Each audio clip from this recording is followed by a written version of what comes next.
My life is in you, Lord. My strength is in you, Lord. My hope is in you, Lord. It's in you, it's in you.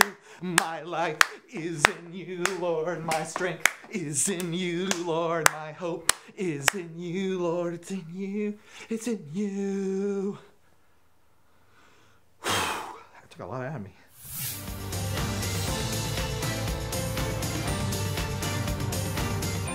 Talking about church people. Hey everyone, welcome to Crapping with Christ, and today we're going to talk about church hunting. The past year, my wife and I have been church hunting. So that means we've been kind of trying out different churches and kind of trying to find one that fits us and one we want to get more plugged into and kind of really invest our family in. If you've been a Christian long enough, you've either left a church or you've gotten kicked out of a church or you've moved to another town and you need to find another church. So it's kind of this rite of passage where you need to go try out all these different churches on Sunday. Since working at a church, I've gotten even more cynical and just like crazy about churches and like what they put off when you show up. You'll see this phrase all the time at churches and it drives me nuts. It's like, welcome home. Welcome home, welcome home, welcome home. We walked into a church and they had this big kind of sign and it said, welcome home. And I'm half asleep. We have a 2-year-old son and he gets up at night and he goes crazy. And so I'm halfway awake and it's like 8 in the morning and I'm strolling into this church and I see a sign that says welcome home and I say, this is not my home.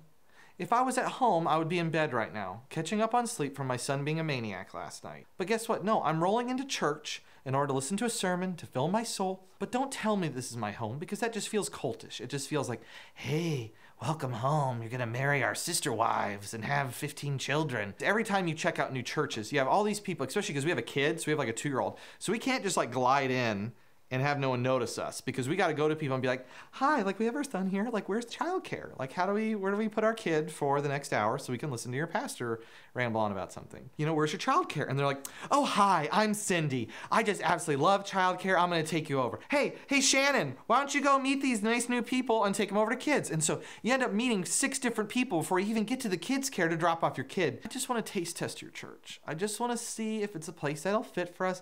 And the biggest thing for me is the pastor going to preach good, deep theology, or is he going to be not a very good preacher? Cindy and Kathy and Donna could all be the nicest ladies in the entire world, and it's no reflection on them that we're not going to come back to your church. It's whether we go and sit down and your pastor actually give us a good sermon that we like. So then we get into this sermon. I'm half awake here, and the pastor comes out as if he's like hopped up on Red Bull.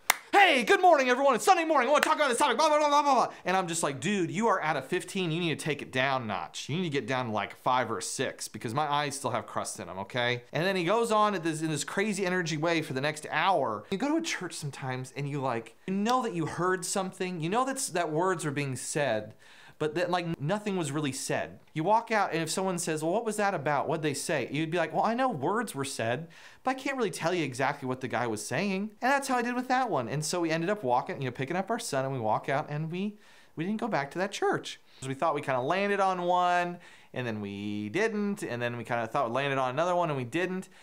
Oh my gosh, it's awful. With all of my heart, with all of my strength, all of my hope is in you.